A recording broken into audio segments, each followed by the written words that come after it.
Hi P7.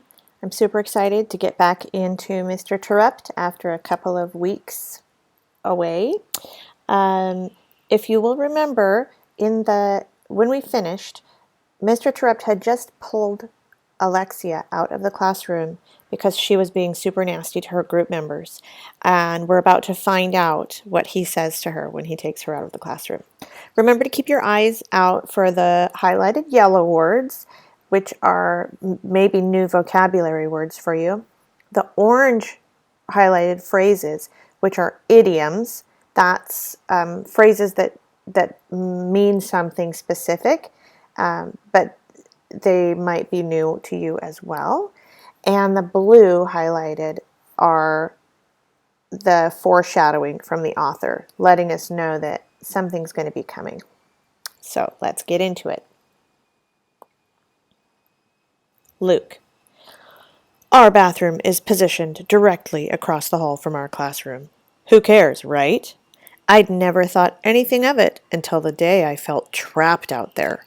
I saw the shakedown $1 all compliments of Peter.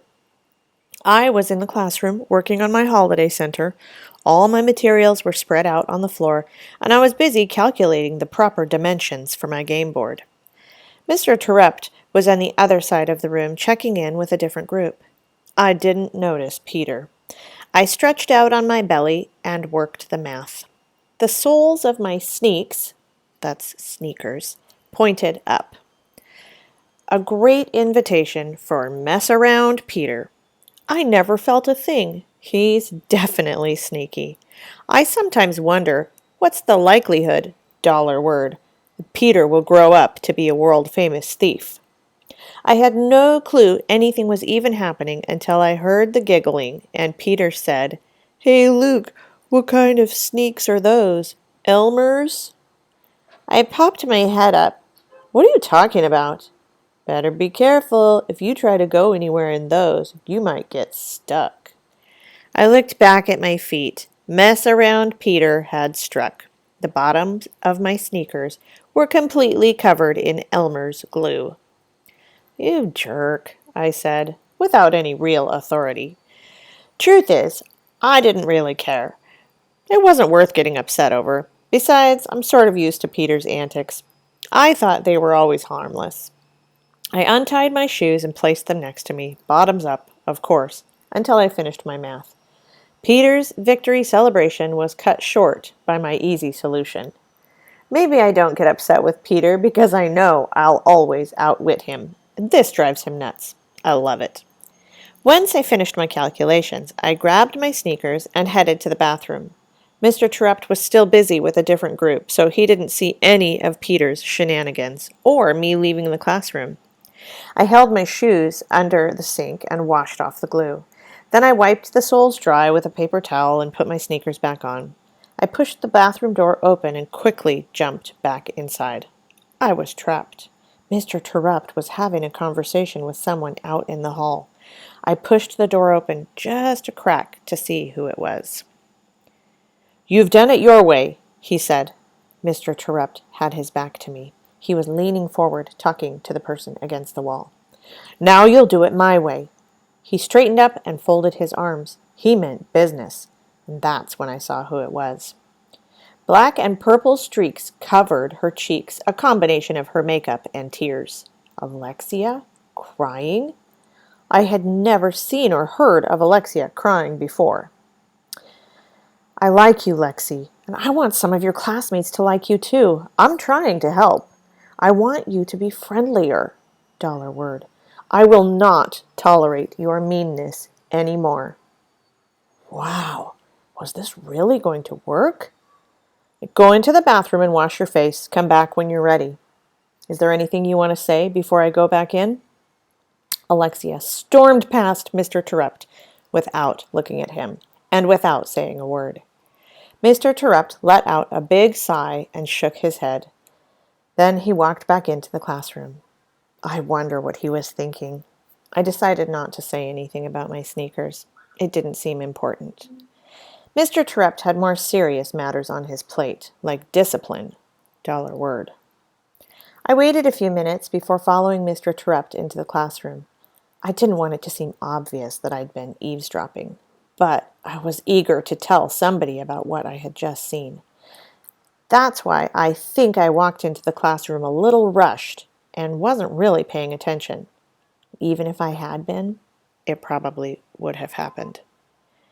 I'd barely walked through the door before I stepped in a puddle of water. My feet went up and my arms flew out. I flailed like an ostrich, trying to catch its balance. Somehow I managed to stay upright after sliding across the linoleum floor to the carpet. Mr. Terupt was having a serious conversation with Jessica, Danielle, Jeffrey, and Anna, so he didn't see any of this. But Peter, Ben, Nick, and some of the other guys rolled around in hysterics. I knew what they had done. Or should I say, what Peter had done. He likes to put his thumb over the opening of the drinking fountain, $word, and push the button. It's another one of his infamous stunts. This one makes the water shoot all the way to the door. That was how the puddle miraculously appeared on the floor. Well, whether Peter meant to have the water on the floor or if it just ended up there after he sprayed someone else, I don't know. Either way, it doesn't matter.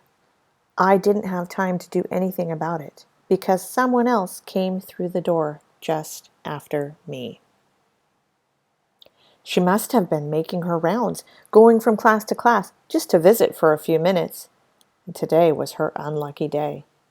Mrs. Williams, that's the school principal, took one step into our classroom and hit the water. I felt sorry for her. She was wearing a navy blue suit, a jacket, and skirt, with high heels, and she wasn't able to keep her balance. Her foot shot way out to the side as soon as it touched the puddle. I thought she was going to do a split, but then her other foot touched the water and slid forward. Mrs. Williams fell backward with her arms grabbing empty air. She landed smack on her back, right in the water, with her legs stuck in the air. That was when I saw my principal's underwear. I couldn't believe it. I knew I shouldn't keep staring, but I couldn't look away. We all gawked at her multicolored flower underwear, and that's not the best of it, or the worst of it, if you're Mrs. Williams. Her underwear was a bit discombobulated. In other words, she had a wedgie. It was unbelievable. I'll never forget it, not as long as I live, I swear it.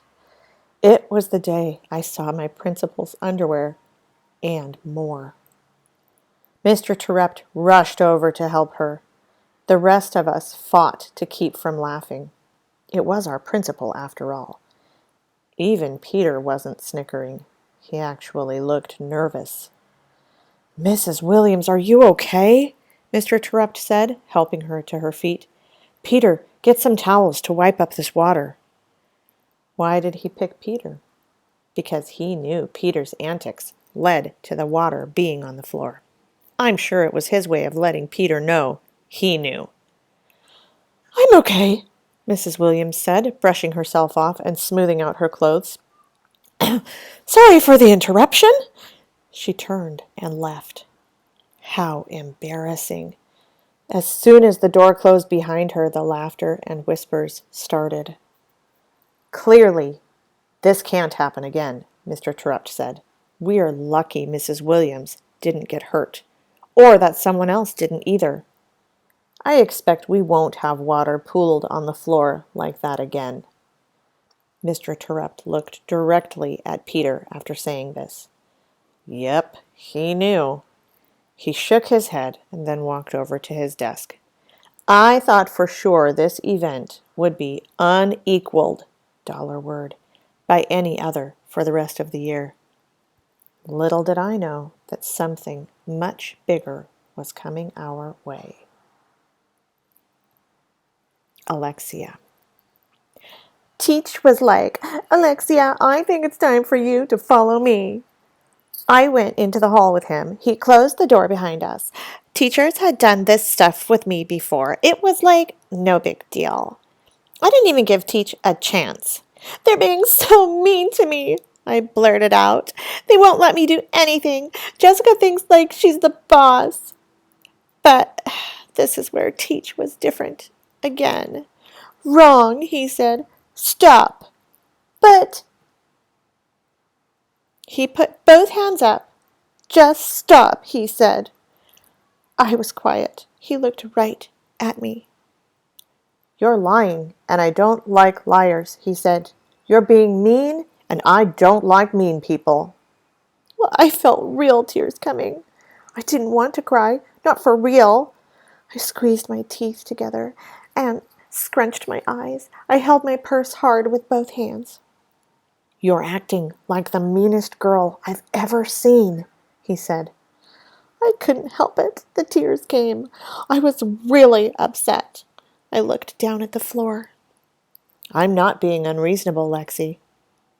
I was like, yes, you are, but I didn't say anything. I'm telling you the truth, and sometimes the truth can hurt. I kept my head down. I pulled a tissue from my purse and wiped my eyes. He was being a bully. I know you're not mean, deep down inside, Teach went on. So stop acting like you are. Miss Kelsey has told me some amazing things about you in her room. He didn't get it. Nobody was going to be my friend. I know, because that's how it was before. Kids made fun of me because of my clothes, because of how I talked. Leopard Lexi and Lexi-like, they called me. And then one day in third grade, I attacked back. I yelled at some girl, like Mom and Dad yell at each other. And after that, no one wanted to be friends with her. It didn't matter that what I said was a lie. They ditched her and became my friend instead. Just like that, I became the leader. All of a sudden, I was getting all kinds of attention, unlike at home. Mom was around, but usually too upset over Dad, because he was never around, to worry about me. And then, last year, she hit her limit and threw Dad out of the house. Mom told me then, Alexia, don't let people push you around like your father did to us. You take charge and fight back. So, there's no way I'm going back to being nice. Nobody's going to make fun of me again. I don't remember anything else Mr. Terupt said. I was too mad to listen. I hate you, Mr. Terupt.